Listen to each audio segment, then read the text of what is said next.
did it? Why? How? What was Where did Mad Libs come from? Okay, so Mad Libs, because I was fascinated by it, I wanted to know the answer to this, so I did a little deep dive on it. The year is 1953. Leonard Stern and Roger Price came up with a game by accident. Leonard Stern was a writer for the Honeymooners, and while he was scripting the Honeymooners, he, was coming up with lines like, "Oh, what's a fancy way to say I want to suck my wife in the jaw? To the moon!" And so he's stuck on a line trying to describe Ralph Cramden's new boss's nose, and without prefacing what he's looking for, he says, "Hey, Raj, I need an adjective." And he says, "I don't know, naked, clumsy."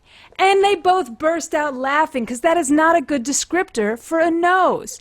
They ditch the script and they go off and start writing stories with holes in them to make each other laugh. Thus is born this formula.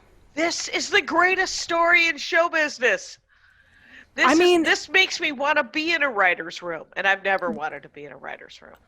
I feel like this is, it's the time when two old white men sitting around it was a good time for two old white men sitting around. They finally did something. This was something good, Right. They created something amazing. They really did. Well, and then, like every good idea, it went nowhere. They took it to book publishers. And book publishers were like, "No, this will be a terrible book. No one wants to read this." Because in 1950s America, people don't want to sit down and read a book with the parts of speech missing. That is not a good book. Right, it was, but did they explain that it wasn't for reading? It was for... You just don't explain. Comedic writers back then didn't have the clout that comedic writers do today.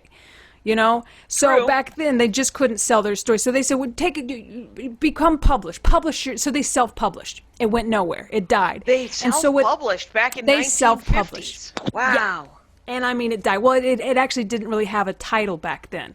The title, what they finally came up with was, it took them 5 years to title it because they fought over it. What do we call this hilarious fill in the blank game that we've created that we can't do anything with?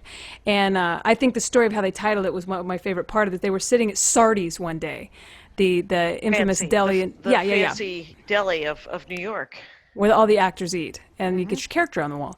And there was an actor eating at a table nearby, fighting with his agent, because the actor wanted to ad-lib his interview. And the agent screamed at him, "You'd be mad to do it." What?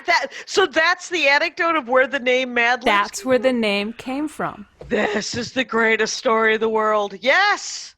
Wake up, Jackie. This is amazing. Yeah. No, you're not wrong. I can't sit still, but you're not wrong.